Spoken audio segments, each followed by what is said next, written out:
trust grows through use. The man who hides his gift weakens trust in himself. He knows he is withholding. He knows he has not fully answered the call of his own capacity. This private knowledge creates unrest.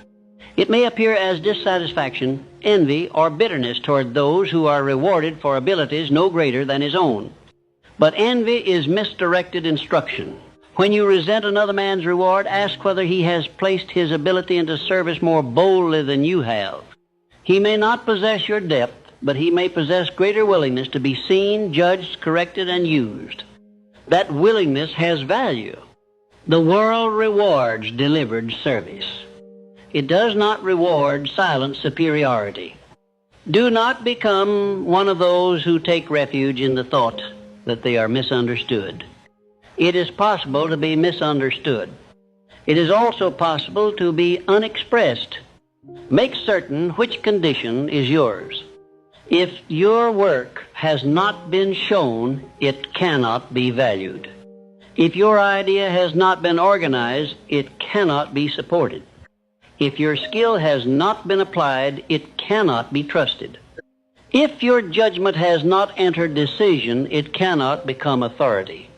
You must move ability from possibility into evidence. This requires definite purpose.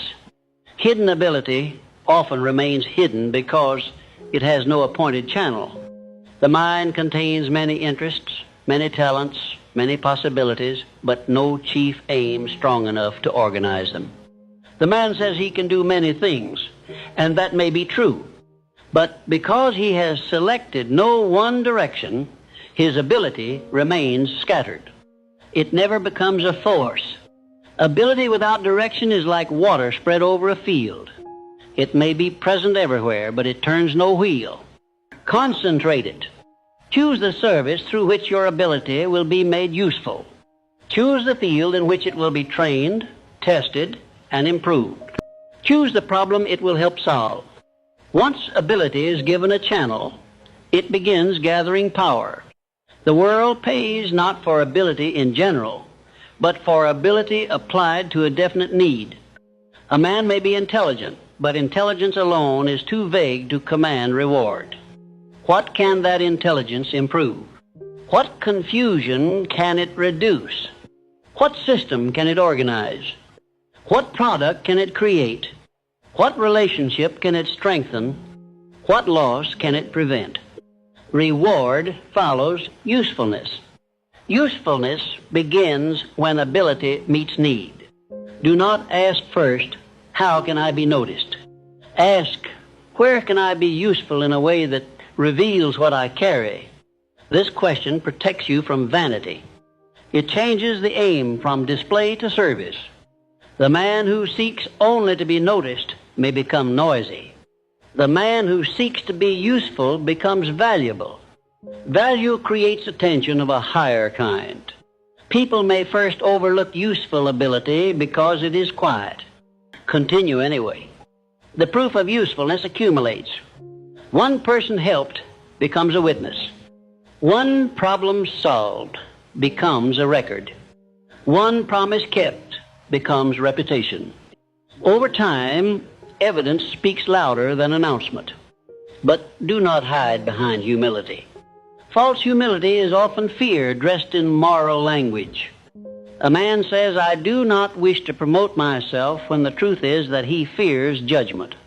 He says, I prefer to remain modest, when the truth is that he has not accepted responsibility for making his value known. There is dignity in modesty, but there is no virtue in burying a gift. If you can serve, serve. If you can build, build.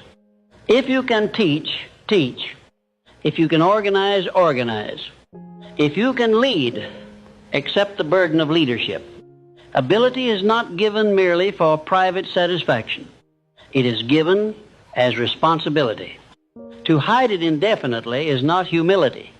It is neglect. You are not required to boast. You are required to contribute. You are not required to exaggerate. You are required to present evidence.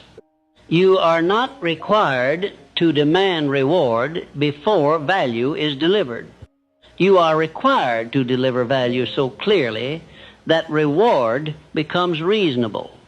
The fear of criticism keeps many abilities buried. A man may endure years of lack rather than endure 1 hour of public judgment. He imagines laughter, rejection, and disapproval. He sees every possible weakness in his work before the work has even begun. The mind becomes a courtroom, and he becomes both accused and judge. Stop conducting the trial before the evidence exists. Criticism is not fatal. It is information when accurate and noise when empty. If